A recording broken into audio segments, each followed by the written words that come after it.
Metals and non-metals, chemical properties of metal, reaction with dilute acid, and that is HCl. ठीक है जी, ये आपका topic है. Now we are starting with the reaction. Dilute acids use करेंगे यहाँ पे हम. So first we are using dilute HCl. ठीक है, अब आपके पास यहाँ पे you can see 4 test tubes. 4 test tubes में देर आर डिफरेंट मेटल्स. एक में मैग्नीशियम है, एल्यूमिनियम, जिंक एंड आयरन. जब आप इन मेटल्स में एसिड ऐड करेंगे. हाँ जी.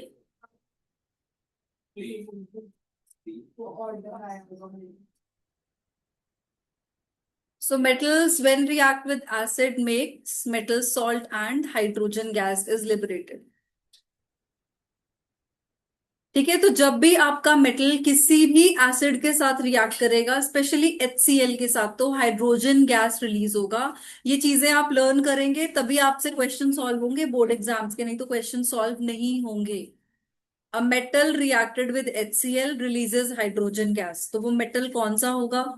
ठीक है, वो हमने देखना है. इन टॉपिक्स में ऐसे क्वेश्चंस आएंगे. A compound X reacts with acid to give hydrogen gas.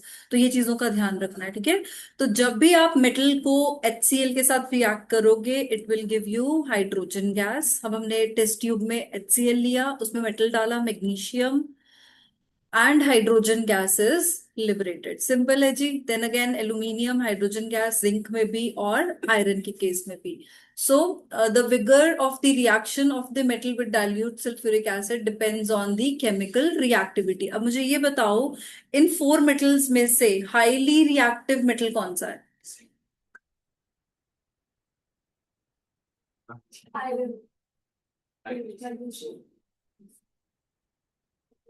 Magnesium. उसके बाद? क्यों? हाँ, एल्यूमिनियम. फिर जिंक, और उसके बाद? सो ये आपकी रिएक्टिविटी सीरीज है. इट मींस मैग्नीशियम को जब आप HCl के साथ रिएक्ट करोगे, इट विल रिएक्ट विग्रसली, एकदम से रिएक्ट कर जाएगा, बिकॉज मैग्नीशियम एंड एल्यूमिनियम का रिएक्टिविटी इज हाई. ठीक है. Now next is making the equation. अब आपके पास है मैग्नीशियम, आपने उसमें डाला HCl, and it will give you MgCl2 plus H2. तो क्या ये इक्वेशन बैलेंस्ड है? हाँ, बैलेंस करेंगे इसको, we will add 2HCl. Right. तो this is the equation. Simple, ये आपको आता है, इसमें कोई बहुत बड़ी साइंस नहीं है.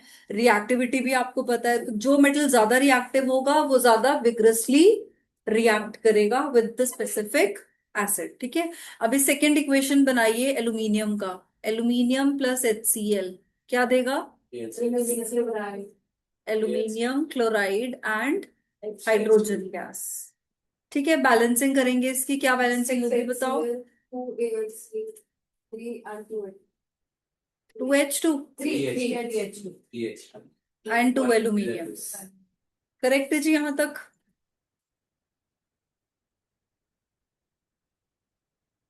सो सम मेटल्स रिएक्ट्स एक्सप्लोसिवली, मतलब बहुत एकदम से highly reactive with dilute HCl, and some metal reacts rapidly. Some metal reacts only on heating. तो ये जो डिफरेंट टाइप ऑफ रिएक्शंस हैं.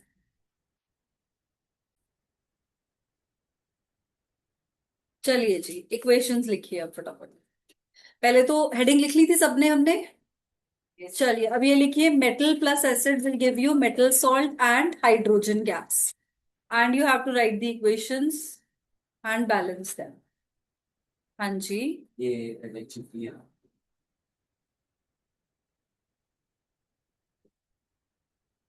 हो गया.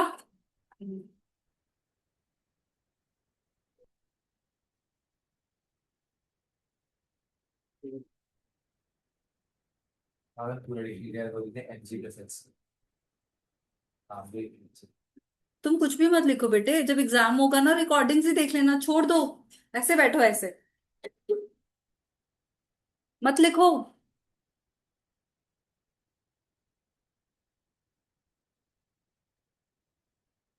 अब लिखने लग गए हो, जब मैं बोलती हूँ उससे उल्टा ही करते हो.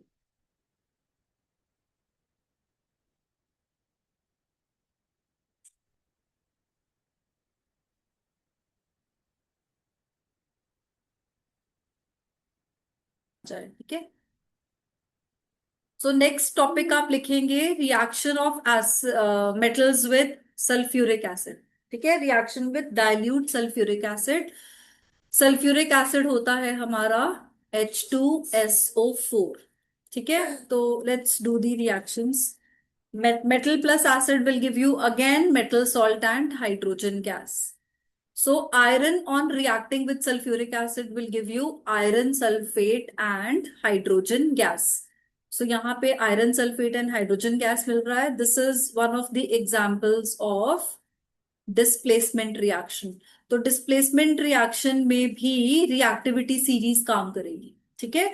सो आयरन एंड हाइड्रोजन में से iron is more reactive, so iron will displace the hydrogen and hydrogen gas will be liberated. Clear है, सिंपल सा reaction, balanced equation. Okay, zinc and sulphuric acid, zinc hydrogen से ज्यादा reactive है या कम? ज्यादा। तो जिंक भी हाइड्रोजन को रिप्लेस कर देगा, आपको क्या मिलेगा? Zinc sulphate and hydrogen gas. Reaction लिखिए, बैलेंसिंग देखिए। जिंक की वैलेंसी 2 होती है, zinc is 2 positive, it is a divalent cation. हम कई भी ऐसे एलिमेंट भी होते हैं पेपर में जिनकी वैलेंसी हमें पता नहीं, फर्स्ट 20 नहीं होते। वो लर्न करने पड़ेंगे, वो 9th क्लास में थे, 9th में नहीं लर्न किए, 10th में करने पड़ेंगे।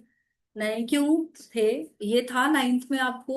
NO3-1 CO3-2 PO4, अच्छा ये सब थे, PO4 फॉस्फेट आयन, ठीक है। आपको 9th में मर्क्यूरी पे लिखा था 2 पॉजिटिव, आपको 9th में लेड पे लिखा था 2 पॉजिटिव, सब कुछ था।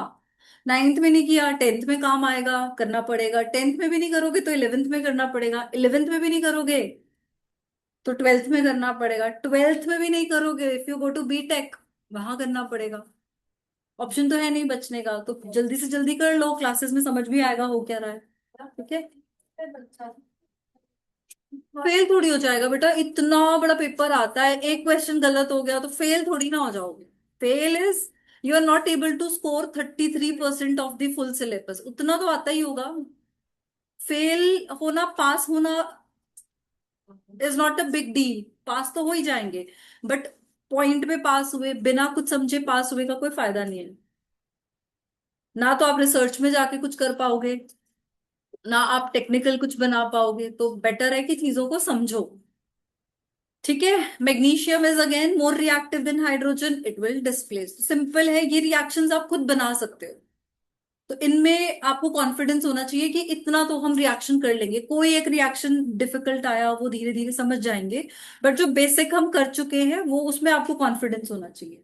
जिंक में डाउट है, आई होप अब क्लास को लर्न हो गया होगा दैट जिंक का वैलेंसी इज 2+2, ठीक है जी। So now copper, copper displace करेगा क्या? नहीं करेगा, बिकॉज कॉपर हाइड्रोजन से नीचे है रिएक्टिविटी सीरीज में। तो जब हम हायर क्लासेस में जाते हैं, 11th में 12th में, वहां पे एक चैप्टर आता है, वहां पे कॉपर के बारे में बात होती है।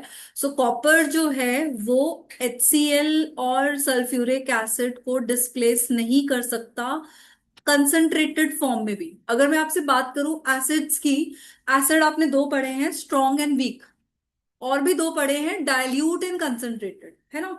अगर हम बात करें कंसंट्रेटेड एसिड की, उसका क्या मतलब होता है? उसमें एसिड का अमाउंट ज्यादा है, वाटर का अमाउंट कम है, right.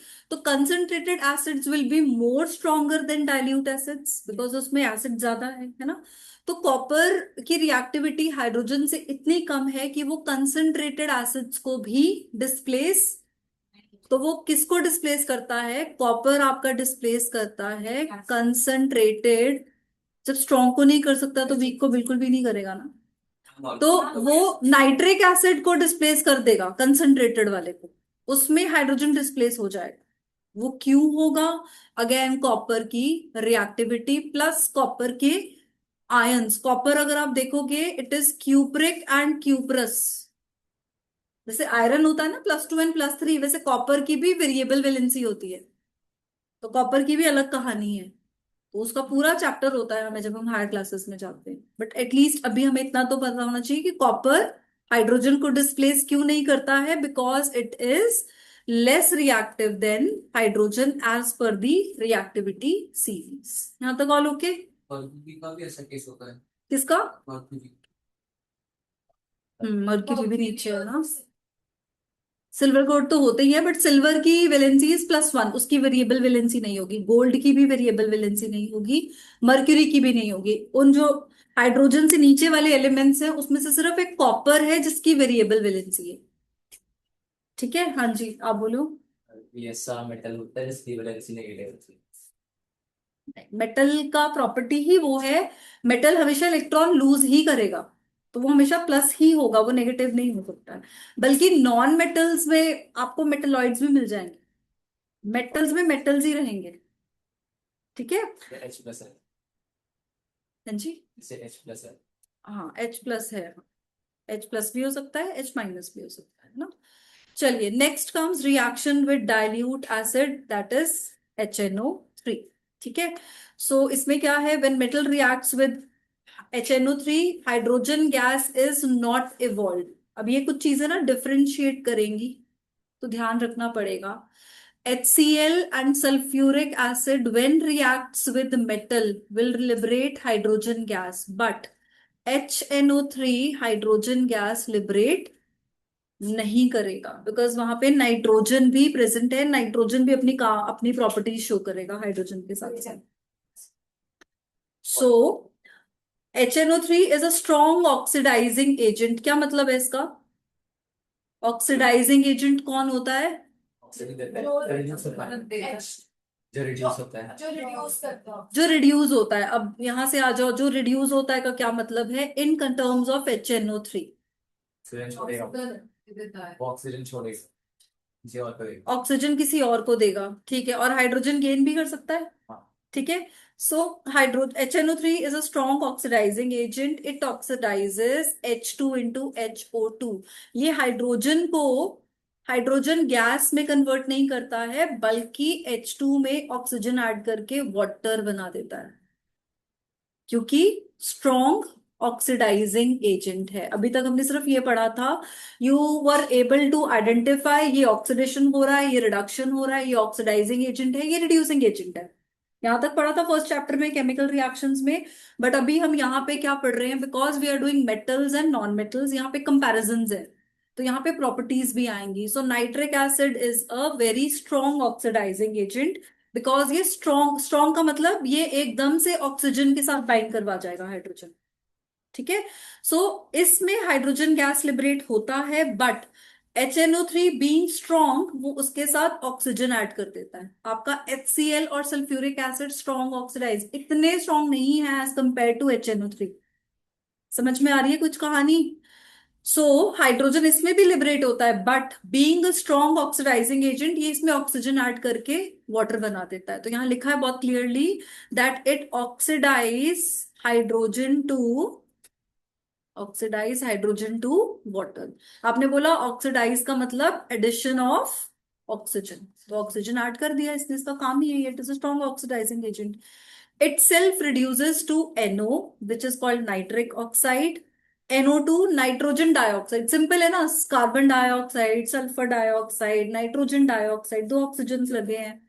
And N2O which is nitrous oxide. तो आपका जो HNO3 है वो क्या क्या बनाएगा, देखो HNO3 will make water, it will make nitric oxide, nitrogen dioxide and nitrous oxide, इतना कुछ बनेगा।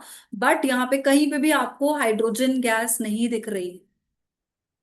क्लियर है? So you can get a question that when a metal reacts with sulphuric acid it liberates hydrogen gas, but when it reacts with nitric acid it do not liberate hydrogen gas, why? तो अगर 1 mark का question है तो आप लिखेंगे because it is a strong oxidising agent, खत्म। ज्यादा मन करे तो ये लिख देना, it oxidise hydrogen to water. But अगर यही क्वेश्चन 2 मार्क्स में आता है तो आप ये भी लिखेंगे that itself reduces to form nitric oxide. अब यहाँ पे जो समझदार स्टूडेंट है वो इंफॉर्मेशन गैदर करेगा। आप क्या सोचते हो ये इंपॉर्टेंट नहीं है, इसको पढ़ रहे हैं, इसको छोड़ दें? छोड़ने में आप ज्यादा विश्वास रखते हो, स्टूडेंट का काम है गैदर करना, छोड़ना थोड़ी। तो आपको ये ध्यान रखना है that NO is called nitric oxide, CO is called carbon monoxide. तो यहाँ पे इसको नाइट्रोजन मोनोऑक्साइड नहीं बोल रहे हैं हम, nitric oxide, nitrogen dioxide and nitrous oxide. अगर मैं आपको बोलूं नाइट्रस ऑक्साइड में मुझे नाइट्रोजन और ऑक्सीजन का वैलेंसी बताइए, क्या होगा बोलो?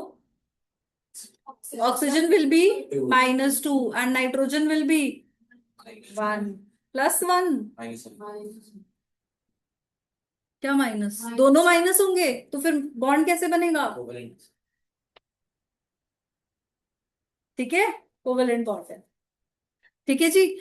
सो metal reacts with HNO3 but hydrogen gas is not evolve. So let us do the reactions. अभी magnesium react with very dilute nitric acid to form, अब यहाँ पे नाइट हाइड्रोजन गैस बनने लग गया।